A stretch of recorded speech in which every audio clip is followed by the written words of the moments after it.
अस्सलाम वालेकुम class, how are you? I hope you all will be fine. आज पीपला की ग्रुप 15 को स्टार्ट करेंगे।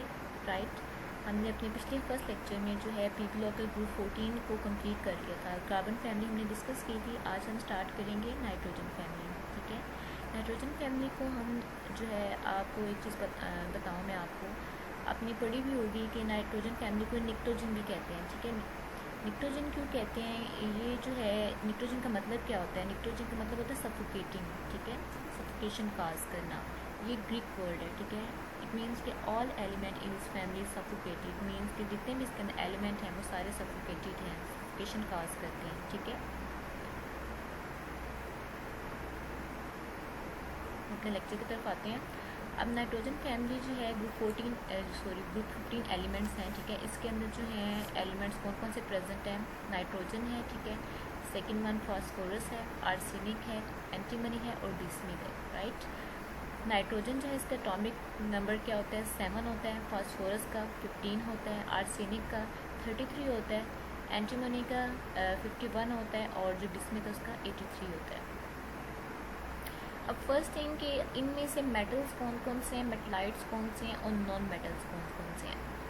अब स्टार्ट में नाइट्रोजन है और फास्फोरस है, ये दोनों जो है ये नॉन मेटल के तौर पर एग्जिस्ट करते हैं। ठीक है, ये दोनों फास्फोरस और nitrogen are non metals. Arsenic और एंटीमनी आर मेटलॉइड्स। लास्ट पे क्या रह जाता है? बिस्मिथ। बिस्मिथ जो है वो क्या है?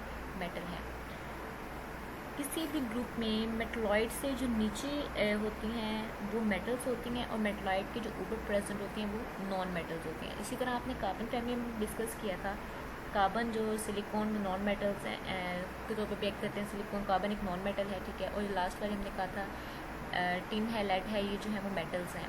सेम इसी तरह नाइट्रोजन फॉस्फोरस जो है नॉन मेटल्स हैं, आर्सेनिक और एंटीमनी जो हैं वो मेटलॉइड्स हैं, बिस्मिथ क्या है वो मेटल है। ठीक है, मेटलॉइड से नीचे जो है वो मेटल्स होती हैं और उसके ऊपर जो होती हैं वो कौन सी होती हैं? नॉन मेटल्स होती हैं। और group 15 elements are also known as pnictogens because all element in nitrogen family is suffocating in nature. की नेचर जो होती है वो सफोकेटेड होती है। ठीक है, सफोकेशन काज करते हैं। ठीक है, इनकी वजह से सफोकेशन होती है, सांस लेने में प्रॉब्लम होती है, ब्रीदिंग इश्यूज होते हैं। तो ये सारी जितने भी एलिमेंट्स हैं ना ये सफोकेटिंग है नाइट्रोजन फैमिली के अंदर। इनको निक्टोजन कहते हैं। निक्टोजन क्या है? ग्रीक वर्ड है। ठीक है, नेक्स्ट जो है introduction to group 15 elements. The p block elements are put to the right hand side of periodic table in group from 13 to 18. In the p block elements, the separating electrons enter the valence p subshell. In this manner, these elements are in np subshell is set by step filled. ठीक है, इसके अंदर कह रहे हैं कि P block elements के अंदर एन और पी ऑर्बिटल सबशेल्स होते हैं, उनके अंदर एलिमेंट्स प्रेजेंट होते हैं। जिस तरह कार्बन फैमिली के अंदर था, लेकिन थोड़ा सा डिफरेंट है इसके अंदर।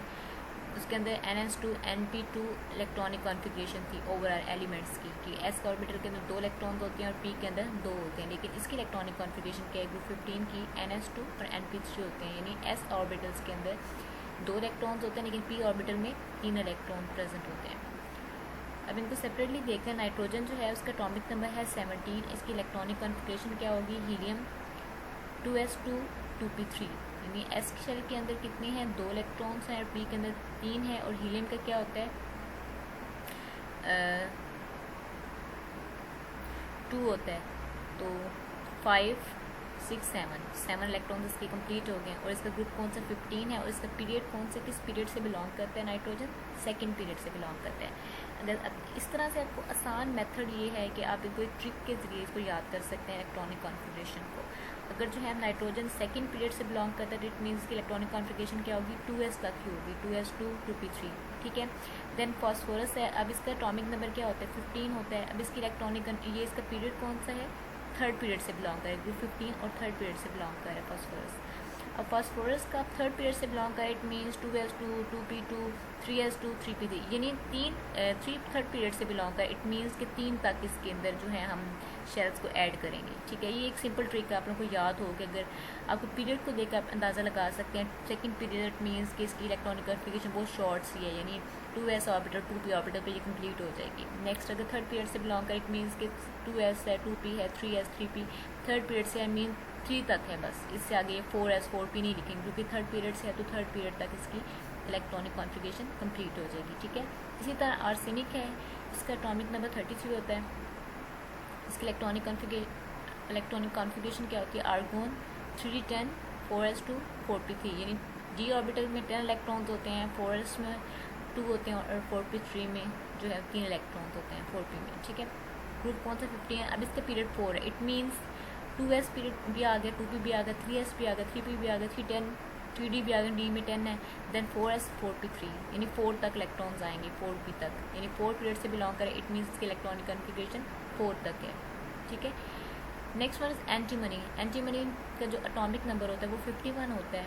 Krypton 4d10 5s2 5p3, 5th period से बिलोंग कर रहा है, इसकी इलेक्ट्रॉनिक कॉन्फ़िगरेशन 5th तक है, यानी 5p तक है, इसकी इलेक्ट्रॉनिक कॉन्फ़िगरेशन कंप्लीट हो जाएगी। 6 है, 6p नहीं आएगा, 5 है तो मीन ये 2 से लेके 5 तक इसकी इलेक्ट्रॉनिक कॉन्फ़िगरेशन है। अब जितने भी फैमिलीज़ हैं, जितने भी ग्रुप्स पढ़ेंगे, इन सब की इलेक्ट्रॉनिक कॉन्फ़िगरेशन आप इनके पीरियड को पीरियड्स याद रखोगे, आप इनके किस पीरियड से बिलोंग करते हैं, तो आप इनकी इलेक्ट्रॉनिक कॉन्फ़िगरेशन खुद लिख सकते हैं।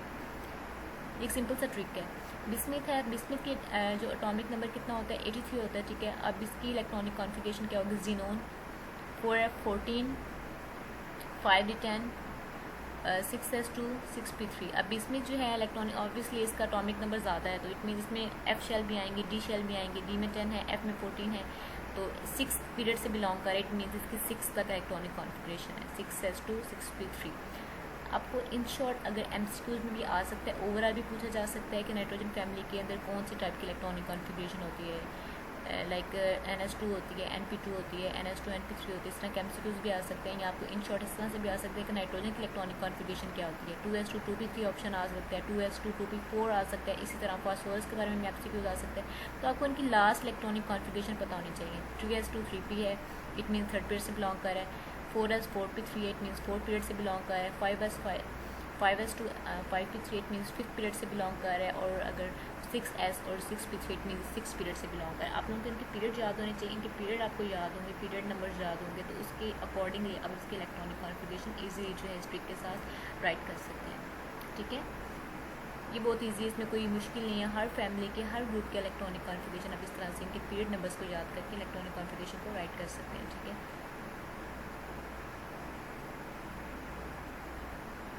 The next one is occurrence. The group 15 elements include nitrogen, phosphorus, arsenic, antimony and bismuth. इसके अंदर ये पांचों एलिमेंट्स प्रेजेंट होते हैं, ठीक है। ये कहाँ का प्रेजेंट होते हैं, nitrogen is the real constituent of the world's air. Nitrogen आपको पता है हवा में प्रेजेंट होती है, ये सफोकेटिंग होती है, लेकिन ये इतनी डेंजरस नहीं होती। हम हवा के अंदर ऑब्वियसली हम सांस भी लेते हैं, एयर के अंदर ऑक्सीजन भी होती है, नाइट्रोजन भी होती है, लेकिन हमारे लिए ये ख़तरनाक नहीं होती इस तरह से, ठीक है। ये एयर के अंदर प्रेजेंट होती है and records for 78% of it's by volume, यानी हवा के अंदर नाइट्रोजन प्रेजेंट होती है, इसका वॉल्यूम कितना होता है 78%। It is the primary member of this group and happen in a free state in diatomic gas N2। ये प्राइमरी नंबर इट मीन्स पहला मेंबर है इस ग्रुप का, ठीक है, प्राइमरी मेंबर है, और ये किस फॉर्म में प्रेजेंट होती है, डाई एटॉमिक गैस की फॉर्म में N2 की फॉर्म में प्रेजेंट होती है नाइट्रोजन, ठीक है। फ्री स्टेट में N2 की फॉर्म में प्रेजेंट होती है, ठीक है। मिनरल ऑफ नाइट्रोजन कहाँ का प्रेजेंट होते हैं, इंडिया, साल्टपीटर और Chile saltpetre.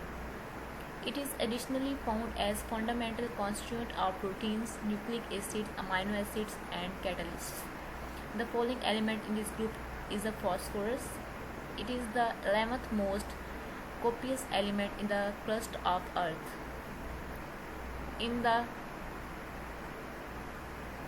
the consolidated state, it occurs as a minerals as phosphates.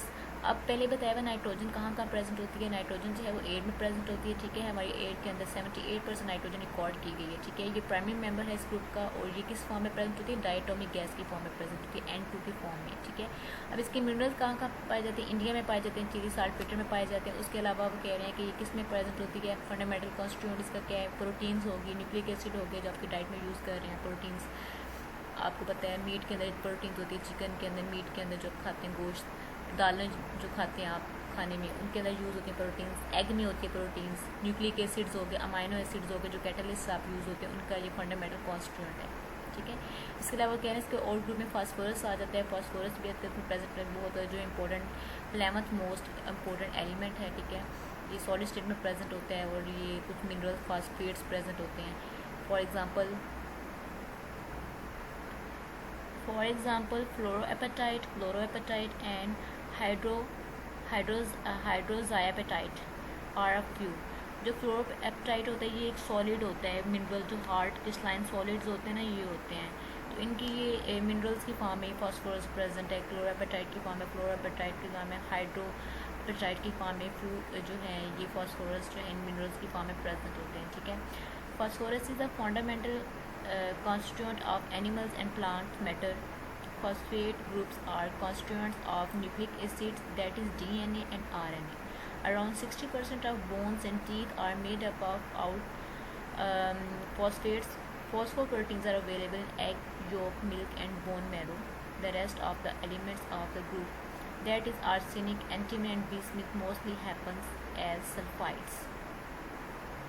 Phosphorus हैं वो क्या होते हैं, एलिमेंट्स जो हैं प्लांट्स हो गए, एनिमल्स हो गए, उनके अंदर जो है वो प्रेजेंट होते हैं, ठीक है। उनके इंपॉर्टेंट मैटर्स हैं। और इसके अलावा न्यूक्लिक एसिड होगी, DNA, RNA के अंदर प्रेजेंट होते हैं। 60% जो है के अराउंड कह रहे हैं कि बोन्स के अंदर, हमारे टीथ के अंदर जो है फॉस्फेट्स प्रेजेंट होते हैं। इसके अलावा जो प्रोटीन्स होती हैं, फॉस्फोप्रोटीन्स होती हैं, योग में प्रोटीन्स होती हैं, एग में होती हैं, मिल्क में होती हैं, बोन मैरो में होती हैं। तो ये सारी चीज़ें जो हैं ये इसमें फॉस्फोप्रोटीन्स या फॉस्फेट प्रेजेंट होते हैं, ठीक है। इसके अलावा अदर एलिमेंट्स हो गए, आर्सेनिक हो गए, एंटीमनी या बिस्मिथ जो एक्सेट्रा हैं, ये क्या है वो सल्फाइड्स की फॉर्म में प्रेजेंट होते हैं, ठीक है। फॉर एग्जांपल स्टिबनाइट और आर्सेनोपाइराइट, बिस्मिथ ग्लैंस, ये सारी जो हैं ये इस फॉर्म में प्रेजेंट होते हैं। ये बाकी जो rest elements it mean last वाले जो एलिमेंट्स हैं फास्फोरस और नाइट्रोजन के अलावा, ये इनके बहुत सिंपल से ऑपरेंट्स हैं, ठीक है। उसके बाद है एक और चीज़ बाद में हम डिस्कस करते हैं। सबसे पहले हम इनर्ट पेयर इफेक्ट देखेंगे। इनर्ट पेयर इफेक्ट तो हम पैसे पिछले स्टार्ट के मिड के लेक्चर्स में भी डिस्कस कर चुके हैं, हम अपने प्रीवियस लेक्चर में डिस्कस करें, लेकिन कुछ बच्चों का जो है इशू है, कुछ चीज़ों की समझ नहीं उनको आई, हम अगेन उसको डिस्कस कर लेते हैं इनर्ट पेयर इफेक्ट को। What is inert pair effect? Reluctance of NS2 electrons to take part in bonding due to the poor shielding effect of intervening D or F orbital on moving down the group is known as inert pair effect. Inert pair effect क्या होता है कि NS2 orbital यानी S shell के जो 2 electrons हैं वो bonding में पार्टिसिपेट नहीं कर रहे, वो कहते हैं हम बॉन्डिंग में पार्टिसिपेट नहीं करेंगे, ठीक है। रिलक्टेंट शो करते हैं। रिलक्टेंस क्यों होती है? पुअर शील्डिंग इफेक्ट की वजह से। जो डी और एफ ऑर्बिटल्स होते हैं उनकी intervening electrons poor shielding effect show करते हैं जब डाउन द ग्रुप मूव करते हैं। देन क्या होता है, एनएस ऑर्बिटल्स जो है वो बॉन्डिंग में पार्टिसिपेट नहीं करते, तो क्या होता है इनर्ट पेयर इफेक्ट कॉज होता है। तो ये इनर्ट पेयर इफेक्ट का कॉन्सेप्ट है, ये सारे इनके अंदर यूज़ हो रहा है, ठीक है। Next one is trends of some atomic properties. इनके ट्रेंड्स देख लेते हैं। सबसे पहले इसकी इलेक्ट्रॉनिक कॉन्फिगरेशन को देखेंगे, हम पहले डिस्कस कर चुके हैं लेकिन हम अगेन इसको देख लेते हैं। The valence shell electronic configuration of this element is NS2 NP3। The S shell is this element is completely filled and p orbitals are half filled, making their electronic configuration extra stable। अब कह रहे हैं कि electronic configuration क्या होती है, NS2 NP3 होती है, ठीक है। इनके अंदर S ऑर्बिटल्स होते हैं वो ज़्यादा कम्प्लीटली फिल्ड होते हैं, लेकिन p ऑर्बिटल्स होते हैं हाफ फिल्ड होते हैं। इट मीन्स कि वो ज़्यादा इलेक्ट्रॉन्स अपनी तरफ, और इलेक्ट्रॉन ऑब्वियसली जो हाफ फिल्ड होंगे वो कम्प्लीटली फिल होने की कोशिश करेंगे, इलेक्ट्रॉन जंप करके एक्साइट करके उसके अंदर जाएंगे ताकि वो पेयरिंग करें और जो है वो बॉन्डिंग करें। तो इट मीन्स वो ज़्यादा हाफ फील्ड हैं तो वो क्या करेंगे, आपको पता है हाफ फील्ड जो होते हैं वो ज़्यादा स्टेबल होते हैं, तो वो जितने भी ज़्यादा हाफ फील्ड पी ऑर्बिटल्स होंगे वो क्या करेंगे, इलेक्ट्रॉनिक कॉन्फिगरेशन को एक्स्ट्रा स्टेबल बनाने की कोशिश करेंगे। The next one is atomic radii. Moving down the group, ionic radii or atomic radii increases because of expansion of another main energy level in each progressive element. तो आपको पता है जैसे ही डाउन द ग्रुप जाएंगे तो क्या होगा, atomic radius कह रहे हैं, अटोमिक रेडियस इंक्रीज हो रहा है। जब रेडियस इंक्रीज होता है इट मीन्स तो न्यूक्लियस का डिस्टेंस जो होता है इलेक्ट्रॉन तक कम हो जाता है, ज़्यादा हो जाता है, ठीक है। तो इलेक्ट्रॉन को अट्रैक्ट नहीं कर सकता वो अपनी तरफ, इट मीन्स तो शील्डिंग इफेक्ट भी ज़्यादा हो जाएगा, तो इससे आयोनाइजेशन एनर्जी भी जो है उसका भी इफेक्ट होता है। तो डाउन द ग्रुप मूव करते तो क्या होता है कि इसका अटोमिक जो रेडियस होता है उसका आयनिक रेडियस वो क्या होता है, इंक्रीज़ होना शुरू होता है। इसके इंक्रीज़ होने से क्या होता है कि जो इफेक्टिव न्यूक्लियर चार्ज होता है, न्यूक्लियर इलेक्ट्रॉन की अट्रैक्शन होती है वो कम हो जाती है और शील्डिंग इफेक्ट भी ज़्यादा होता है। Next one is ionisation enthalpy या आयोनाइजेशन एनर्जी भी कह सकते हैं आप। These element demonstrate high values of ionisation enthalpy when contrasted with the group 14 elements. जब इनको कंट्रास्ट करते हैं 14 एलिमेंट के साथ, this because of the higher atomic charge, smaller nuclear radii and stable half filled electronic setup. As we move down the group, ionization enthalpy values diminish. This is because of the progressive increment in the nuclear size. वो कह रहे हैं कि same उसी तरह atomic radius जब हम down the group move कर रहे हैं तो इट मीन्स कि इसका अटोमिक रेडियस जो है वो इंक्रीज़ हो रहा है, ठीक है।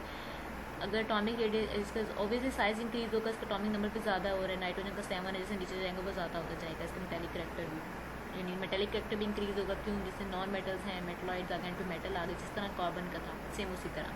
तो कह रहे हैं कार्बन ग्रुप 14 के साथ हम कंट्रास्ट करते हैं इसकी आयनाइजेशन एनर्जी, तो क्या होता है कि जो हायर अटोमिक चार्ज है, ठीक है, तो इसका और ऑब्वियसली इसका न्यूक्लियर चार्ज जो रेडियाई है वो स्मॉलर है, ठीक है, हाईएस्ट जो अटोमिक चार्ज है स्मॉलर न्यूक्लियर रेडियाई है, और स्टेबल इसकी हाफ फील्ड इलेक्ट्रॉनिक सेटअप है, ठीक है। डाउन द ग्रुप हम मूव करते हैं तो क्या होगा, जो आयोनाइजेशन एनर्जी होगी वो भी डिक्रीज हो जाएगी, डैमिनिश में डिक्रीज हो जाना, बिकॉज क्योंकि इसका न्यूक्लियर साइज या अटोमिक रेडियाई जो है वो उसका साइज इंक्रीज हो रहा है। अटोमिक रेडियाई के इंक्रीज होने से डाउन द ग्रुप जब मूव करते हैं तो इसका अटोमिक रेडियस जो है वो या इसका अटोमिक साइज इंक्रीज हो रहा है, तो उससे मतलब से क्या होगा कि उसकी जो आयोनाइजेशन एनर्जी की वैल्यू है वो क्या होगी, डैमिनिश हो जाएगी, क्यों, क्योंकि न्यूक्लियर साइज जो है वो प्रोग्रेस कर रहा है, ठीक है, इंक्रीज कर रहा है। इलेक्ट्रोनेगेटिविटी की वैल्यू जो वो क्या होता है, ये दोनों साइज और जो है ना आयोनाइजेशन एनर्जी जो है ये दोनों जो है वो इन्वर्सली प्रोपोर्शनल, इनका इन्वर्स रिलेशन है। साइज डिक्रीज होगा तो आयोनाइजेशन एनर्जी ज़्यादा होगी, न्यूक्लियस और इलेक्ट्रॉन के दरमियान जो डिस्टेंस भी होगा ना वो कम हो जाएगा, तो न्यूक्लियस और इलेक्ट्रॉन को इसीलिए अपनी तरफ जो है वो अट्रैक्ट करेगा, इलेक्ट्रॉन को जाने नहीं देगा। अगर आयोनाइजेशन एनर्जी का मतलब होता है कि आउटर मोस्ट, आयोनाइजेशन एनर्जी की आपकी डेफिनेशन आपको पता होगी, आपने पढ़ी हुई है कि आयोनाइजेशन एनर्जी का मतलब क्या होता है कि जो आउटर मोस्ट इलेक्ट्रॉन्स हैं उसको निकलने नहीं देता और इलेक्ट्रॉन्स को अपनी तरफ अट्रैक्ट कर लेता है, ठीक है, होल्ड कर लेता है फोर्स लगा के अपने पास। बट अगर साइज ज़्यादा हो जाता है तो न्यूक्लियस और आउटर मोस्ट इलेक्ट्रॉन्स के दरमियान जो डिस्टेंस होगा ना वो ज़्यादा हो जाएगा, तो न्यूक्लियस जो है इलेक्ट्रॉन को अट्रैक्ट नहीं कर सकता, इलेक्ट्रॉन तो उससे दूर भागेगा, इट मीन्स इसकी आयोनाइजेशन एनर्जी जो है उसकी वैल्यू भी डिक्रीज हो जाएगी इसकी वजह से, एटॉमिक साइज के इंक्रीज होने की वजह से। ये दोनों का आपस में इनवर्स रिलेशनशिप है। The next one is electronegativity. Electronegativity is the inclination of a particle to pull in a shared pair of electrons more toward itself. The electronegativity diminishes bit by bit on moving down the group because of increased atomic radius. अब electronegativity भी क्या है, उसका भी इसके साथ क्या है, उसका आयोनाइजेशन एनर्जी के साथ क्या है, डायरेक्ट रिलेशनशिप है। इलेक्ट्रोनेगेटिविटी वो कह रहे हैं कि पार्टिकल्स की, वैसे इसकी इलेक्ट्रोनेगेटिविटी की डेफिनेशन क्या होती है कि इलेक्ट्रॉन को पुल करना, यानी जो पार्टिकल्स को इलेक्ट्रॉन शेयर करना, शेयर्ड पेयर ऑफ इलेक्ट्रॉन्स को अपनी तरफ मूव जो अट्रैक्ट करना, ठीक है। इससे क्या होता है कि ये इलेक्ट्रोनेगेटिविटी की वैल्यू जो है अटोमिक रेडियस, अटोमिक साइज के इंक्रीज होने की वजह से ये भी move down the group move करते हैं तो ये भी डैमिनिश हो जाती है, इट मीन्स डिक्रीज हो जाती है। तो आयोनाइजेशन एनर्जी और एटॉमिक रेडियाई का आपस में इन्वर्स रिलेशनशिप है और आयोनाइजेशन एनर्जी और इलेक्ट्रोनेगेटिविटी का आपस में डायरेक्ट रिलेशन है। इट मीन इसके ज़्यादा होने से ये कम होती है और इसके कम होने से ये भी कम हो जाती है, ठीक है। ये सारी चीज़ें फैक्टर्स आप पिछले मिड के कोर्स में भी पढ़ के आए हैं, ठीक है, हमने कार्बन फैमिली में भी पढ़े, तो ये अगेन रिपीट हो रहे हैं, थोड़ा बहुत इनके चेंजेस हैं, कुछ पॉइंट सेम है इनके।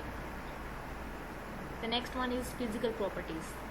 Physical properties incorporate physical state, boiling and melting point, metallic characters, electron density. Nitrogen is a diatomic gas, while the rest of elements are solid in nature. Moving down the group, metallic characters increments and the ionization enthalpy of elements diminish with an increase in the nuclear charge. वही बात again repeat हो रही है। अब physical जो properties में क्या आ जाता है, इनकी बॉइलिंग मेल्टिंग पॉइंट आ जाता है, इनका मेटेलिक करेक्टर आ जाता है, इनकी डेंसिटी एलेक्ट्रॉन्स आ जाते हैं, ठीक है। कह रहे हैं नाइट्रोजन जो है वो एक डायटोमिक गैस है, ठीक है, डायटोमिक गैस N2 की फॉर्म में एयर के अंदर प्रेजेंट होती है, ठीक है। जो उसके rest element, it means rest element वो होते हैं जो उसके बाद जो प्रेजेंट होते हैं, वो जो है नाइट्रोजन तो डायटोमिक गैस की फॉर्म में प्रेजेंट है, जो बाकी एलिमेंट्स हैं वो क्या है, वो सॉलिड इन नेचर होते हैं, ठीक है। जैसे ही हम डाउन द ग्रुप मूव करते हैं, मैंने आपको बताया कि इसका मेटेलिक करेक्टर भी ज़्यादा, क्यों, क्योंकि ऊपर जो है नाइट्रोजन तो नॉन मेटल है, उसके बाद जो है वो भी नॉन मेटल है, देन मेटलॉइड्स आ जाते हैं, एंड पे आके मेटल आते हैं, तो it means down the group जाते हैं, क्या होता है, एक तो मेटेलिक करेक्टर इंक्रीज़ हो रहा है, मेटेलिक करेक्टर इंक्रीज़ हो रहा है, न्यूक्लियर चार्ज इंक्रीज़ हो रहा है, न्यूक्लियर जो है वो एटॉमिक रेडियस इंक्रीज़ हो रहा है। उनके इंक्रीज़ होने से क्या होगा कि जो आयोनाइजेशन एनर्जी हो जाएगी वो डिमिनिश हो जाएगी, डिक्रीज़ हो जाएगी, ठीक है। ये वो सिंपल सी चीज़ है। Then trends in melting and boiling points. The melting and boiling points increment from nitrogen to arsenic because of the continuous increment in nucleus size. The low melting and boiling point nitrogen is because of its discrete diatomic particles. Then again, high melting boiling point of arsenic is ascribed to its Goliath layered structure in which the layers are firmly pressed. कह रहे हैं जैसे melting point जो है अब nitrogen से arsenic की तरफ जाते हैं तो इसका जो मेल्टिंग पॉइंट है वो इंक्रीमेंट्स हो रहे हैं, इट मीन्स इंक्रीज हो रहे हैं, ठीक है। क्यों? क्योंकि इसका न्यूक्लियर साइज इंक्रीज हो रहा है। लेकिन जैसे लो मेल्टिंग पॉइंट कब होता है? जब क्योंकि इसका डायटोमिक पार्टिकल्स की वजह से, ठीक है। तो नाइट्रोजन आपको पता है डायटोमिक गैस की फॉर्म में प्रेजेंट होती है, तो इसका लो मेल्टिंग पॉइंट नाइट्रोजन का क्यों होती है? क्योंकि डिस्क्रीट डायटोमिक पार्टिकल्स की वजह से। अगेन इसका मेल्टिंग पॉइंट हाई होता है वो आर्सेनिक के पॉइंट पे आके, और जो है अब आपको पता है नाइट्रोजन से आर्सेनिक की तरफ जाते हैं, ठीक है। उन्होंने कहा मेल्टिंग पॉइंट का इंक्रीज हो रहा है, ठीक है। नाइट्रोजन का कम क्यों होता है? क्यों? क्योंकि इसकी जो डिस्क्रीट इसके डायटोमिक पार्टिकल्स की फॉर्म में N2 की फॉर्म में प्रेजेंट है, इस वजह से इसका जो है मेल्टिंग पॉइंट लो होता है। लेकिन आर्सेनिक का ज़्यादा क्यों होता है? क्योंकि ये एक क्लोथ लेयर स्ट्रक्चर होता है इसका। इस लेयर फिमली जो आपस में जो लेयर्स होती है ना, आपस में फिमली प्रेस्ड होती हैं, कंप्रेस होती है, कोई स्पेस नहीं होती बीच में। इट मीन इनका स्ट्रक्चर जो है आपस में जो है फिमली प्रेस्ड होता है, ठीक है। लेयर्स की फॉर्म में प्रेजेंट होता है, इसकी क्लोथ लेयर होती है, इस वजह से आर्सेनिक का मेल्टिंग पॉइंट होता है वो हाई होता है, और नाइट्रोजन का कम होता है क्योंकि नाइट्रोजन डायटोमिक पार्टिकल्स की फॉर्म में प्रेजेंट होती है, ठीक है। In spite of the fact that nuclear size increments from arsenic to antimony, there is the decrease in their melting points. Despite the fact that antimony has a layered structure, it has a low melting point than arsenic on account of the generally free pressing of the particles. Furthermore, the melting point of bismuth is not much antimony because of the packing of atoms loosely by metallic holding. Then again the boiling points set step by step increments from nitrogen to bismuth. The density of these elements increase from nitrogen to bismuth. अब कह रहे हैं nuclear size अब increase हो रहा है arsenic से antimony की तरफ, देन क्या हो रहा है? इसका मेल्टिंग पॉइंट कम हो रहा है, ठीक है। ये एक डिस्पाइट फैक्ट है क्योंकि एंटीमनी के अंदर कह रहे हैं लेयर्ड स्ट्रक्चर होता है तो उसका लो मेल्टिंग पॉइंट है, और आर्सेनिक के अंदर फ्री प्रेसिंग पार्टिकल्स हैं तो इसका ज़्यादा है। अब जो बिस्मिथ है उसका वो कह रहे हैं मेल्टिंग पॉइंट जो होता है ज़्यादा नहीं होता है एंटीमनी से। क्यों? क्योंकि उसके एलिमेंट जो होते हैं उनकी पैकिंग बहुत लूजली होती है, उनकी मेटेलिक होल्डिंग बहुत लूजली होती है, ठीक है। प्रेसिंग नहीं होती, बहुत लूजली अटैच होते हैं पार्टिकल, इस वजह से उसका कम होता है। तो अगेन जो boiling point step by step increase हो रहा है नाइट्रोजन से बिस्मिथ की तरफ, ठीक है। देन वो कह रहे हैं डेंसिटी जो होती है इनकी नाइट्रोजन से बिस्मिथ की तरफ वो इंक्रीज कर रही है। Then next one is the allotropy. All groups 15 elements aside from bismuth indicates allotrops. A nitrogen is formed in two allotropic structures, alpha nitrogen or beta nitrogen. Phosphorus exists in numerous allotropic structures. Of these, the two critical allotropic structures are red phosphorus, white phosphorus. Arsenic exists in three essential allotropic structure: black, gray and yellow. Antimony additionally has three essential allotropic structures to be the specific yellow, metallic and explosives. अब इनके allotropes बताए हैं। Nitrogen के दो allotropes होते हैं, किस form में बनते हैं? अल्फा नाइट्रोजन और बीटा नाइट्रोजन की फॉर्म में प्रेजेंट होती है। देन जो है फास्फोरस रेड फास्फोरस और वाइट फास्फोरस की फॉर्म में प्रेजेंट होती है। आर्सेनिक एग्जिस्ट करते हैं ब्लैक, ग्रे और येलो, इसके एलोट्रॉप्स हैं। एंटीमनी के कितने होते हैं? थ्री एसेंशियल एलोट्रॉपिक स्ट्रक्चर्स होते हैं, येलो, मेटेलिक और एक्सप्लोसिव, ठीक है। इनके एलोट्रॉप्स को पता होना चाहिए कितनी कितनी एलोट्रॉपिक फॉर्म्स होती हैं। The next one is oxidation state. Everyone of the elements of group 15 has 5 electrons in their outermost circle. They required just 3 electrons to finish their octet setup. The octet can be accomplished either by picking up 3 electrons or by sharing 3 electrons by method called covalent bonds. अब वो कह रहे हैं इसके अंदर जितने भी elements हैं ग्रुप 15 के अंदर, उनके अंदर 5, इसके आउटरमोस्ट सर्कल के अंदर 5 इलेक्ट्रॉन्स है, ठीक है। इनको रिक्वायर्ड है 3 इलेक्ट्रॉन्स इसको फिनिश करने के लिए अपने ऑक्टेट को। तो उसको अकम्प्लिश करने के लिए इनकी पिकिंग वो क्या करते हैं, 3 इलेक्ट्रॉन या तो जो हैं वो पिक करेंगे और या 3 इलेक्ट्रॉन शेयर करेंगे कोवलेंट बॉन्ड्स के थ्रू, ठीक है, कोवलेंट बॉन्डिंग करेंगे। According the basic negative oxidation state of these elements is -3. Moving down the group, tendency of element is show -3 oxidation state is decreases. This is because of expansion in nuclear size and metallic character. वो कह रहे हैं इसके अंदर जो है basic जो negative electronic configuration के है इन एलिमेंट की वो -3 है सबकी, ठीक है। जैसे वो डाउन द ग्रुप मूव करते हैं तो जो एलिमेंट की ऑक्सीडेशन स्टेट जो -3 ऑक्सीडेशन स्टेट शो करने की टेंडेंसी क्या होती है वो डिक्रीज़ हो जाती है, ठीक है। क्यों? क्योंकि जो इसका जो न्यूक्लियर साइज़ है और इसका मेटालिक करैक्टर है उसके एक्सपेंशन की वजह से, उसके ज़्यादा होने की वजह से, ठीक है। The group 15 elements additionally indicates positive oxidation state +3 or +5 by developing covalent bonds. Because of inert pair effect, +5 oxidation state stability decreases down the group, while +3 oxidation state increases. Nitrogen has just s or p orbitals, yet no d orbitals in its valence shell. Therefore, nitrogen can demonstrate a most extreme covalency of 4. Covalency of 4 is reached by the sharing of its lone pair of electron to another particle. अब वो कह रहे हैं कि जो आप in family के electronic configuration देखें तो अब नाइट्रोजन है, इसकी इलेक्ट्रॉनिक कॉन्फ़िगरेशन ऐसे +1 2 3 4 5, इसके ऑक्साइड जितने बनते हैं उनकी +1 भी हो सकते हैं, +2 भी हो सकते हैं, +3 भी, +4 +5, ये हर टाइप की 5 तक इलेक्ट्रॉनिक कॉन्फ़िगरेशन शो करता है नाइट्रोजन, ठीक है। लेकिन इसके अंदर मोस्ट जो स्टेबल है इन सब में +3 और +5 जो है वो ज़्यादा स्टेबल है। फास्फोरस है तो इसके अंदर भी +3 और +5 जो है वो ज़्यादा स्टेबल है। इसमें -3 भी है इलेक्ट्रॉनिक कॉन्फ़िगरेशन, ठीक है, लेकिन +3 और +5 जो ज़्यादा स्टेबल है ये बता रहे हैं। देन उसके बाद कौन सी है, आर्सेनिक, इसकी +3 होती है, ठीक है, आर्सेनिक की -3, सब में +3 और +5 सब में होती है, ठीक है, -3 और -5 भी सब में होती है, इनकी सेम इलेक्ट्रॉनिक कॉन्फ़िगरेशन -3 +3 +5 -3 +3 +5 इस तरह से सबकी सेम है। लेकिन जो नाइट्रोजन हो गया, फास्फोरस हो गया, आर्सेनिक हो गया, एंटीमनी हो गया, इन चारों के अंदर जो स्टेबल इलेक्ट्रॉनिक कॉन्फ़िगरेशन है इन सब की वो 5 है, ठीक है, +5 स्टेबल जो है ऑक्सीडेशन स्टेट इन सब की जो है वो +5 ऑक्सीडेशन स्टेट ज़्यादा स्टेबल है, ठीक है। अब जो है लास्ट पे रहेगा बिस्मिथ। बिस्मिथ की इलेक्ट्रॉनिक कॉन्फ़िगरेशन +3 भी होगी, +5 भी होगी, लेकिन इनमें स्टेबल कौन सी है, +3। इस केस में डिफरेंट होगा, इसकी इलेक्ट्रॉन जो है ऑक्सीडेशन स्टेट होगी बिस्मिथ की, वो +3 जो है वो ज़्यादा स्टेबल होगी। क्यों होती है, क्योंकि इनर्ट पेयर इफेक्ट की वजह से। -3 सब में शो करेगा क्योंकि ये हाइड्राइड्स बनाते हैं, ठीक है, मोर इलेक्ट्रोनेगेटिव होते हैं। अब आपको पता है नाइट्रोजन हो गया, ऑक्सीजन हो गया, फ्लोरीन हो गया, ये मोर इलेक्ट्रोनेगेटिव एलिमेंट्स हैं। ये -3 -2 -1 ये सारी ऑक्सीडेशन स्टेट शो कर सकते हैं। क्यों, क्योंकि इनके हाइड्राइड्स बनते हैं, लाइक अमोनिया हो गया, N3 नेगेटिव हो गया, इस तरह की हाइड्राइड्स बनाते हैं सारे एलिमेंट्स। इनकी माइनस भी हो सकती है, ठीक है, सबकी माइनस होती है, लेकिन ये जो है ये +3 और +5 ऑक्सीडेशन स्टेट जो है वो ज़्यादा करते हैं, लेकिन +5 से ज़्यादा स्टेबल है। लेकिन जो बिस्मिथ है ना, बिस्मिथ क्या करता है कि बिस्मिथ के अंदर +3 ऑक्सीडेशन स्टेट कहते हैं ज़्यादा स्टेबल है। क्यों, इनर्ट पेयर इफेक्ट की वजह से। अब इनर्ट पेयर इफेक्ट जो है उसके इनर्ट पेयर इफेक्ट का मैंने कॉन्सेप्ट बताया कि इसके अंदर क्या होता है कि इसके p ऑर्बिटल में 3 इलेक्ट्रॉन्स हैं, वो जो है s ऑर्बिटल के इलेक्ट्रॉन जो है ns2 np3 हैं, तो जो इलेक्ट्रॉन होंगे वो क्या करेंगे, पार्टिसिपेट नहीं करेंगे बॉन्डिंग के अंदर, तो क्या होगा, इनर्ट पेयर इफेक्ट की वजह से होगा ये।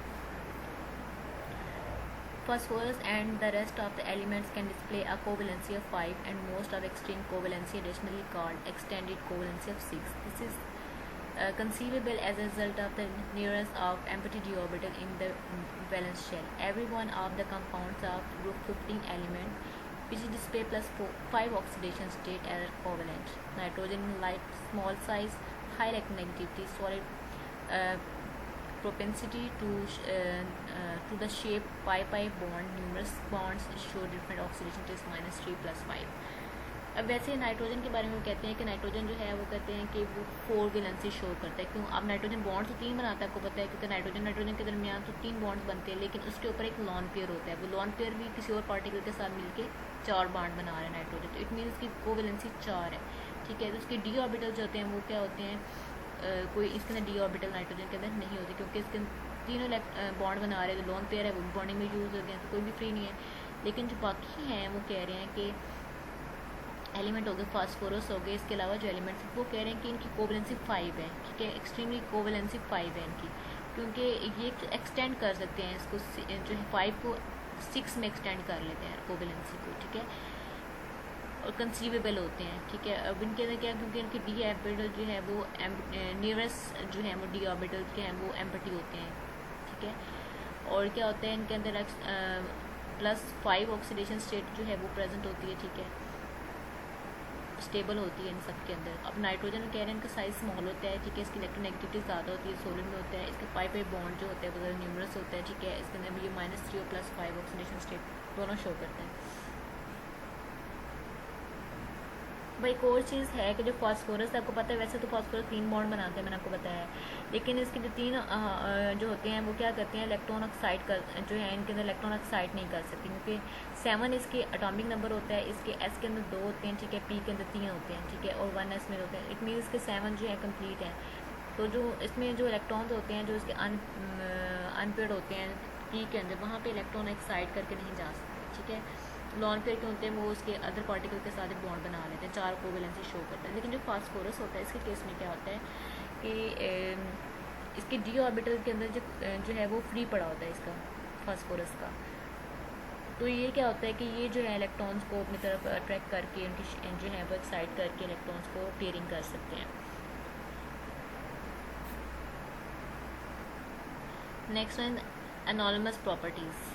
ओवरऑल इनकी नाइट्रोजन की देख रहे हैं, इनके ओवरऑल देखते हैं कैसी एनॉर्मस प्रॉपर्टीज़ होती हैं इसकी। Generally the principal element of any group wise varies from rest of the elements according their properties. Nitrogen varies from other elements in this properties. The exceptional properties of nitrogen is created to its small nuclear size, high ionization enthalpy and high electronegativity, the non-availability of d orbitals and the possibility to shape various bonds. No one but nitrogen can shape nitride particles by picking up electrons because of its high electronegativity and small size.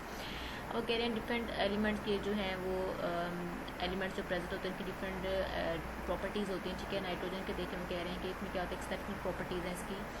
इसका size तो nuclear size तो small होता है, ठीक है। इसकी ionization energy high होती है, इलेक्ट्रोनेगेटिविटी हाई होती है, लेकिन डी ऑर्बिटल्स का नॉन अवेलेबल होता है। इट मीन्स कि वो एम्प्टी होता है, ठीक है, इलेक्ट्रॉन को एक्साइट नहीं कर सकता, ठीक है। तो कहते हैं कि पॉसिबिलिटी कि ये जो है क्या होता है कि ये नाइट्राइड की फॉर्म में कोई इनमें से जितने भी एलिमेंट्स है कोई भी जो है वो शेप्स वेरियस बॉन्ड नहीं बना सकते, लेकिन नाइट्रोजन में कहते हैं कि नाइट्राइड पार्टिकल्स बना लेते हैं। क्यों? क्योंकि इलेक्ट्रॉन्स को पिक कर लेते हैं वो। क्यों? क्योंकि उनकी इलेक्ट्रोनेगेटिविटी वैल्यू ज़्यादा होती है और उसका साइज स्मॉल होता है। इलेक्ट्रॉन्स को पिक करके क्या करते हैं, नाइट्राइड की पार्टिकल्स बना लेते हैं। Nitrogen being small in size can successfully shape pi bonds with different molecules of different elements with a small size and high electronegativity. For example, oxygen and carbon alternate elements don't shape pi bond, pi p bond. In a view, their moderately bigger size. The p orbital of the elements are bigger in size. Dinitrogen and diatomic particle, which is triple bond between the two groups molecules. अब nitrogen कह रहे हैं कि इसका small size होता है, ठीक है, इसे सक्सेसफुली पाई बॉन्ड बनाता है। इट मीन्स पाई बॉन्ड कौन से होते हैं? एक तो हमने शेयरिंग पढ़ी थी ना, हेड टू हेड ओवरलैपिंग पढ़ी थी। फिर हमने कहा था कि ये हेड ओवरलैप कर रहे हैं, एक टेल ओवरलैप कर रही थी। हेड टू हेड ओवरलैपिंग इसको हमने कहते हैं पाई बॉन्डिंग कहा था हमने, ठीक है। तो ये पाई बॉन्डिंग कर रहे हैं, यानी नाइट्रोजन जो है इधर भी 3 बॉन्ड बना रही है, 3 बॉन्ड बना रहा है, तो इट मीन्स ये आपस में शेयरिंग करें, पाई बॉन्ड बना रहे हैं, ठीक है। वो कह रहे हैं कि नाइट्रोजन जो होता है इसका साइज जो होता है स्मॉल होता है, ठीक है, वो पाई बॉन्ड बना लेते हैं किसी भी एलिमेंट के साथ, डिफरेंट एलिमेंट्स जिनके साइज स्मॉल होते हैं, उनकी इलेक्ट्रोनेगेटिविटी हाई होती है। ऑक्सीजन के साथ भी बना लेते हैं, कार्बन के साथ भी बना लेते हैं, लेकिन जिसके अल्टरनेट एलिमेंट हैं वो जो है पाई बॉन्ड नहीं शेप बना सकते क्योंकि उनके बिगर साइज होते हैं, ठीक है। नाइट्रोजन का साइज स्मॉल होता है, वो बना लेते हैं। तो जो डाई नाइट्रोजन है वो डाइटामिक पार्टिकल्स हैं की फॉर्म में होती है, ठीक है। ये ट्रिपल बॉन्ड बनाती है 2 मॉलिक्यूल्स के साथ, यानी एन मिलके N2 बना रहा है। तो ये इसकी नाइट्रोजन की एनॉर्मस प्रॉपर्टी है कि वो पाई बॉन्ड बना रहे हैं। Next one, the different element the group, for example phosphorus, arsenic, antimony exist as the tetra atomic particles. In every one of this particles the single bonds are available between the elements. अब वो कह रहे हैं कि जो phosphorus हो गया, arsenic, antimony, ये जो है टेट्रा एटॉमिक मॉलिक्यूल्स हैं, लेकिन ये क्या है कि ये सिंगल बॉन्ड बनाते हैं, ठीक है। नाइट्रोजन ट्रिपल बॉन्ड बनाता है। नेक्स्ट वन जो है इनकी मेटेलिक करेक्टर्स आपको बताए हैं मैंने स्टार्ट में कि कैटिनेशन एक बहुत इंपॉर्टेंट पॉइंट है इसका। अब कैटिनेशन का क्या है कि कैटिनेशन आपको पता है binding of an element to its self through covalent bond, यानी सेल्फ लिंकेज होती है, ठीक है, उसको क्या कहते हैं, catenation.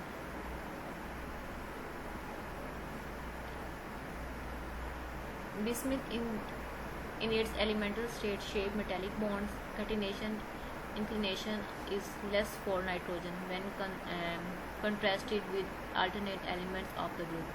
This is on the ground that there are higher Inter-electronic repulsion among us the lone pair of electrons present on the nitrogen atom. The high inter-electronic aversion of dinitrogen are credited to its small bond length or little size of nitrogen particle. वो कह रहे हैं जो catenation है, एक तो आपको पता है सेल्फ लिंक्ड कैपेसिटी होती है, ठीक है, कार्बन के अंदर आपको पता है कार्बन ज़्यादा है, उसकी कैटिनेशन पावर ज़्यादा होती है बाकी एलिमेंट्स से, ठीक है। और जो है कैटिनेशन में क्या होता है कि एलिमेंट्स अपना बाइंड करते हैं और क्या करते हैं कोवेलेंट बॉन्ड के थ्रू जो है बॉन्डिंग करते हैं। अब इसमें जो है वो कह रहे हैं वो कोई मेटेलिक बॉन्डिंग नहीं करता, ठीक है, क्योंकि एक मेटल है, ये कैटिनेशन जो है वो शो नहीं करता। कैटिनेशन में जितने भी एलिमेंट्स होंगे वो क्या होंगे, वो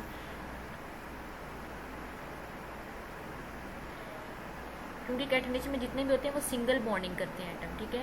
अब बाकी जो है वो करते हैं, नाइट्रोजन जो है वो कैटिनेशन पावर को क्यों शो नहीं करता, ठीक है, वो क्यों बीच में जो है वो मेटेलिक बॉन्डिंग करता है, ठीक है। बाकी जो है वो कोवेलेंट बॉन्डिंग, क्योंकि आपको पता है कैटिनेशन सिर्फ वो कर सकते हैं जो कोवेलेंट बॉन्ड बनाते हैं, ठीक है। बाकी जो एलिमेंट है फास्फोरस हो गया, एंटीमनी हो गया, जो हो गया, उसके अलावा कौन सा एलिमेंट है, बिस्मिथ आर्सेनिक हो गया, ये कह रहे हैं कि कोवेलेंट बॉन्ड बनाते हैं, नाइट्रोजन भी कोवेलेंट बॉन्ड बनाता है, लेकिन ये जो है ये कैटिनेशन कर सकते हैं, ठीक है, ये सारे elements.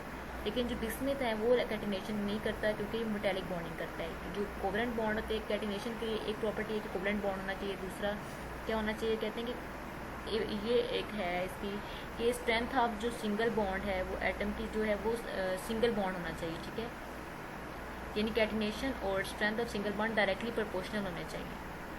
Catenation is directly proportional to strength of single bond between elements atoms, ठीक है। तो नाइट्रोजन जो है वो क्या करता है कि स्ट्रॉन्ग बॉन्ड बनाता है, क्योंकि स्ट्रॉन्ग होता है और बहुत अनस्टेबल भी होता है। आपको पता है जो स्ट्रॉन्ग बॉन्ड होता है ना वो अब कैटिनेशन के लिए जो इम्पोर्टेंट चीज़ है वो क्या है कि एक तो स्ट्रेंथ, एक तो सिंगल बॉन्ड हो तो कैटिनेशन हो सकती है, दूसरा कोवेलेंट बॉन्ड होने चाहिए। और लेकिन जो सिंगल बॉन्ड होना है वो कहते हैं वो स्ट्रॉन्ग होना चाहिए तो वो कैटिनेशन शो करता है। अब जो नाइट्रोजन आपको पता है 3 बॉन्ड बनाता है, अगर नाइट्रोजन का एक सिंगल बॉन्ड हम लेते हैं नाइट्रोजन का, ठीक है, तो क्या होगा, वो कहते हैं कि जब नाइट्रोजन का सिंगल बॉन्ड लेते हैं तो नाइट्रोजन के ऊपर आपको पता है लॉन पेयर प्रेजेंट होते हैं, तो जो दोनों के लॉन पेयर होंगे वो क्या करेंगे, वो ह्यूज रिपल्जन कॉज करेंगे। तो ह्यूज रिपल्जन काज करेंगे तो इसका मतलब है कि वो क्या होगा, इनके दरमियान जो है वो कैटिनेशन नहीं हो सकती, कि इट मीन इनका बॉन्ड स्ट्रॉन्ग नहीं है। ऑब्वियसली वो बॉन्ड को ब्रेक करने की कोशिश करेंगे, जितने वो ज़्यादा लॉन पेयर क्लोज होंगे एलिमेंट्स, उनके डिस्टेंस कम होगा, उनके जो लॉन पेयर होंगे आपस में रिपल्जन काज करेंगे तो बॉन्ड को वीक कर देंगे। तो कैटिनेशन के लिए ज़रूरी है कि सिंगल बॉन्ड हो लेकिन स्ट्रेंथ उसकी ज़्यादा हो, स्ट्रॉन्ग हो। तो नाइट्रोजन जो है वो कैटिनेशन की जो है वो शो नहीं करता, ठीक है, क्योंकि इसके अंदर जो सिंगल बॉन्ड होता है वो क्या होता है, वो स्ट्रॉन्ग नहीं होता, कम स्ट्रॉन्ग होता है, अनस्टेबल होगा, ठीक है, क्योंकि जो लॉन पेयर होते हैं वो क्या होते हैं, वो ह्यूज रिपल्जन काज करते हैं, ठीक है। और जो बिस्मिथ होता है वो मेटेलिक बॉन्डिंग करते हैं, ठीक है। और अगर हम देखें कि फास्फोरस को देखें या हम ऑक्सीजन को देखें, इसमें क्या होता है, एलिमेंट डिस्टेंस पे प्रेजेंट होंगे, ठीक है, तो ये क्या करेंगे, ये कैटिनेशन को शो कर सकते हैं। ये एक मेन चीज़ थी इस टॉपिक के अंदर। और इसके अलावा नाइट्रोजन आपको पता है पाई बॉन्डिंग बनाता है क्योंकि इसके डी ऑर्बिटल मिसिंग होते हैं। The next one, phosphorus can frame pi bonds. Example, triethyl phosphate or phosphorus oxochloride.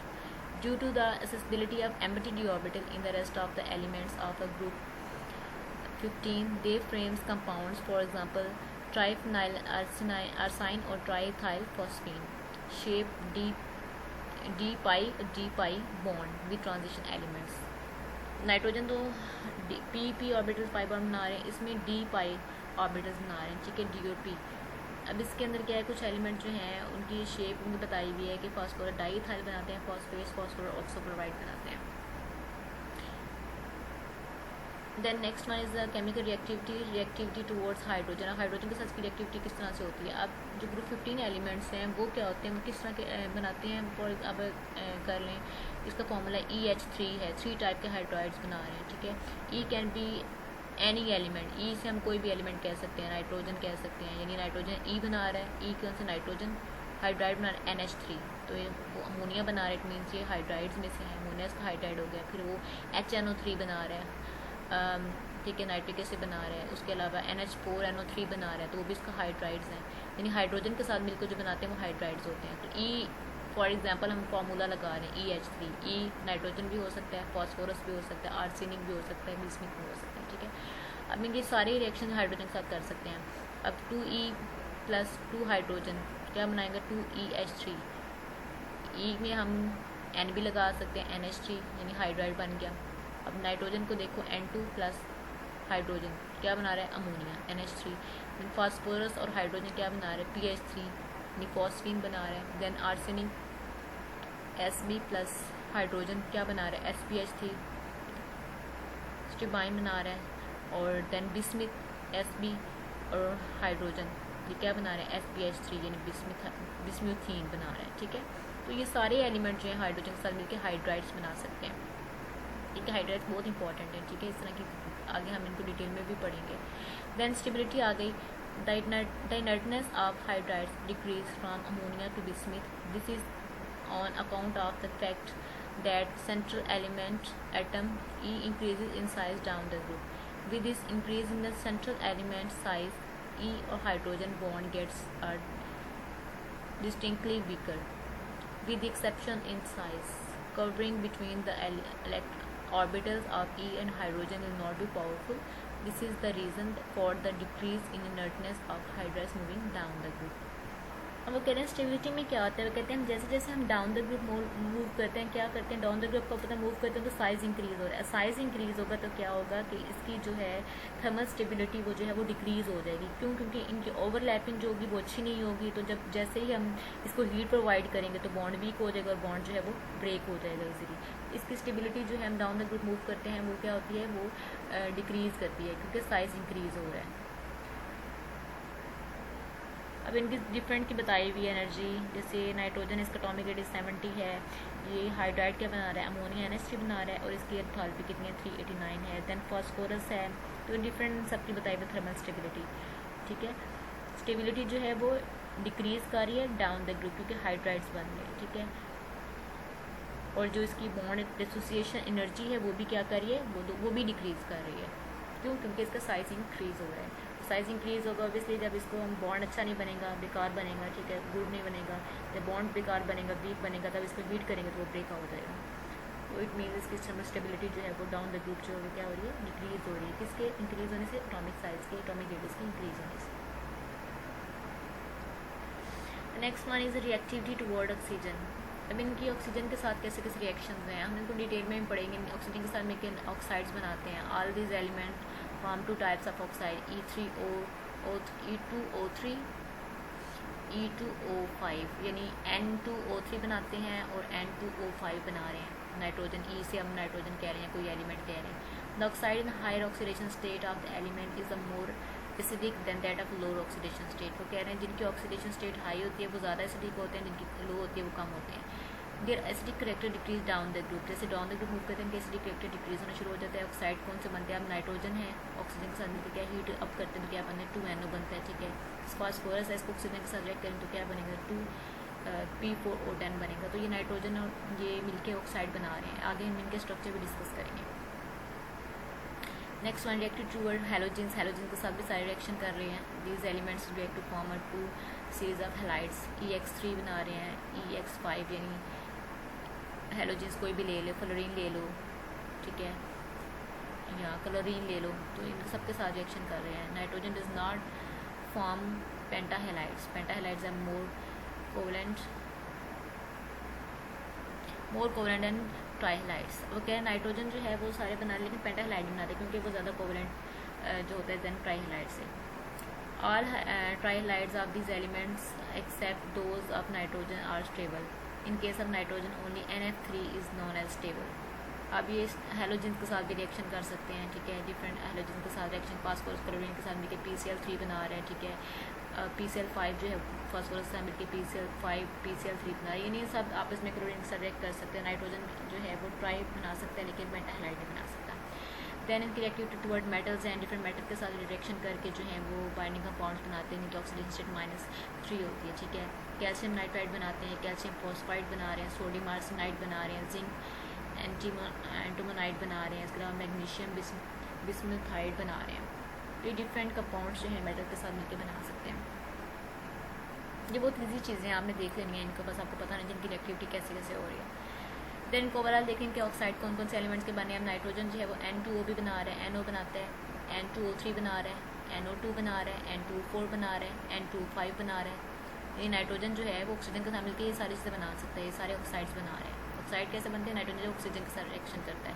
Phosphorus क्या बना रहा है? P4O6 बना रहा है, P4O10 बना रहा है। आर्सेनिक जो है वो As2O3 बना रहा है। इसी तरह एंटीमनी भी बना रहा है, Sb2O3, Sb2O5। बिस्मिथ जो है वो Bi2O3, Bi2O5 बना रहा है। इसी तरह यानी क्लोराइड्स यानी ऑक्सीजन, यही वो चीज़ हम टेबल में डिस्कस कर रहे थे, उसी को बताया हुआ। ऑक्साइड्स के साथ ये बना रहा है, क्लोराइड्स के साथ यानी हेलोजन के साथ मिलकर क्या बना रहा है? NCl3 बना रहा है। फास्फोरस PCl3, PCl5 बना रहा है। आर्सेनिक जो है AsCl3, AsCl5 बना रहा है। एंटीमनी SbCl3, SbCl5 बना रहे हैं। Bismuth BiCl3। RR molecular compound यानी सारे जो हैं वो हेलोजन के साथ रिएक्शन कर सकते हैं, हाइड्रोजन के साथ भी कर सकते हैं, और किसके साथ? ऑक्सीजन के साथ भी रिएक्शन कर सकते हैं। देन हम स्टार्ट करते हैं एलिमेंट्स को। पहले हमने ओवरऑल की जो है वो प्रॉपर्टीज़ देखी हैं सारी। देन हम नाइट्रोजन जो है आपको पता है इसका इलेक्ट्रॉनिक कॉन्फ़िगरेशन क्या होती है? 2s2 2p3 होती है, ठीक है। इसका एटॉमिक नंबर जो है वो 7 होता है, इसका सिंबल N होता है, ठीक है। इसका स्ट्रक्चर भी इसलिए बताया हुआ है। इसकी जो ये चीज़ें जो आपको ऐसी पता होनी चाहिए, एक गैस होती है, डायटोमिक गैस जो है वो प्रेजेंट होती है। देन सिंपल इसका इंट्रोडक्शन बताया हुआ है। नाइट्रोजन जो है वो क्या है कि नॉन मेटल है, ठीक है। कोई कलर नहीं होता है, ऑर्डरलेस होती है, टेस्टलेस जो है कि कोई टेस्ट नहीं होता है इसका, ठीक है। नेचर के अंदर प्रेजेंट होती है, नॉन कम्बस्टिबल होती है, ठीक है। अदर जो एलिमेंट की निस्बत नाइट्रोजन जो हाईएस्ट इलेक्ट्रोनेगेटिविटी होती है इसकी, नॉन मेटेलिक ग्रुप होता है जो है नॉन मेटल होती है, ठीक है। इसके ऑक्सीडेशन स्टेज +3 +5 और -3 होते हैं, ठीक है। नाइट्रोजन जो है वो कितनी होती है? 0.002% जो होती है इसके अंदर प्रेजेंट होती है, ठीक है। लेकिन जो इसकी रिकॉर्ड की इसका वॉल्यूम जो होता है वो 78% होता है एटमॉस्फेयर के अंदर, ठीक है। नाइट्रोजन जो है वो किसने डिस्कवर किया था? Atmosphere of Venus and Mars, ठीक है। नाइट्रोजन जो है वो वीनस और मार्स ने डिस्कवर किया था, और वीनस ने कहा था कि 3.5% नाइट्रोजन जो थे वॉल्यूम प्रेजेंट था अर्थ क्रस्ट के ऊपर, लेकिन मार्स ने क्या कहा था? मार्स के अंदर क्या 2.7 जो है वो नाइट्रोजन वॉल्यूम होती है एटमॉस्फेयर के अंदर। नाइट्रोजन जो है वो एनिमल्स के अंदर, प्लांट्स के अंदर, प्रोटीन्स के अंदर होती है। फॉस्फेट जो होते हैं रह जाते हैं प्लांट्स की लाइफ के, उनके अंदर होती है, ठीक है। नाइट्रोजन जो है वो मिनरल्स की फॉर्म में प्रेजेंट होती है, KNO3, सोडा NaNO3 की फॉर्म में प्रेजेंट होती है, ठीक है। डेजर्ट रीजन में प्रेजेंट होती है, फर्टिलाइजर्स में प्रेजेंट होती है। डिफरेंट की एप्लीकेशन आगे भी हैं, यहाँ से भी इसके एप्लीकेशन देख सकते हैं। सिंपल प्रोडक्शन है इसका। उसके अलावा नाइट्रोजन जो है उसको हम कैसे बना सकते हैं? इसको अमोनिया हाइब्रिड प्रोसेस से बना सकते हैं, ठीक है। उसके अलावा जो है इसको डिफरेंट स्केलोटॉप्स बताए मैं। नाइट्रोजन जो है N2 के कोई भी एलोटॉप नहीं होता, ठीक है। उसके अलावा जो है इसकी जो स्टेबल होती है N2 नाइट्रोजन जो होती है वो क्या होती है कि N2 जो होती है वो ज़्यादा स्टेबल होती है, ठीक है। इलेक्ट्रॉनिक स्ट्रक्चर ऐसा होता है, N2 की फॉर्म में प्रेजेंट होती है, डायटोमिक गैस की फॉर्म में। इसके अलावा जो है वो ट्रिपल कोवलेंट बॉन्ड होता है इनके दरमियान, 3 बॉन्ड होते हैं नाइट्रोजन के दरमियान। उसके बाद इसकी एक एंडोथर्मिक रिएक्शन होता है, हाईली एंडोथर्मिक होती है, ठीक है। इसकी हीट एनर्जी की वैल्यू कितनी होती है? +945.4 kJ/mol होती है, ठीक है। नाइट्रोजन यूज़ होती है, गिव्स एनर्जी फॉर्मेशन में, ठीक है। नॉन स्पॉन्टेनियस होती है, प्रोसेस नॉट अगर नॉर्मल टेम्परेचर भी इसका प्रोसेस जो है वो करने का। ये डिफरेंट चीज़ें जो है आप FSC लेवल पर पढ़ के हैं, बहुत आसान सी चीज़ें आपने रीड आउट कर लेनी है। टेंस की वही बात, इसका केमिस्ट्री क्या है? इसकी नाइट्रोजन की इसके साथ ट्रिपल बॉन्ड बनता है, ठीक है। N2 बनाता है, स्टेबिलिटी इसकी होती है। और इसके अलावा जो है इसकी ऑक्सीडेशन स्टेट -3 भी होती है, 5 भी होती है, 3 भी होती है। इसके हाइड्राइड कौन से बना रहे हैं? N2OH बना रहे हैं, N2H4 बना रहे हैं, NH3 बना रहे हैं, ठीक है।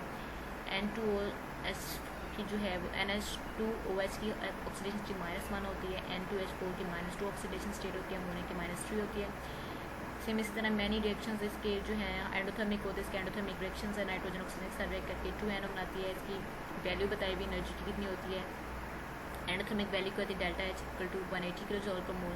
देन 2NO2 नाइट्रोजन के साथ रिएक्ट करके क्या बना रहा है? ऑक्सीजन के साथ रिएक्शन करके जो है वो ऑक्सीजन और नाइट्रोजन बना रहा है, ठीक है, डायटोमिक। देन इसकी माइनस जो है 68 होती है। देन N2H4 जो है वो रिएक्ट करके वो जो है वो क्या बना रहा है? N2 और हाइड्रोजन गैस बना रहा है, और ये ΔH -95 kJ इसकी जो है वो एनर्जी वैल्यू होती है। ये एक्सोथर्मिक रिएक्शन है, ठीक है। एक्सोथर्मिक और एंडोथर्मिक दोनों एलिमेंट्स के साथ जो है वो नाइट्रोजन डिकम्पोज होकर जो कंपाउंड्स बना रही है, ठीक है। तो ये चीज़ें आपको पता होनी चाहिए। नेक्स्ट वन जो है नाइट्रोजन साइकिल आपने पढ़ा होगा, बड़ा आसान सा है जो FSC में भी आप पढ़ के आए हैं।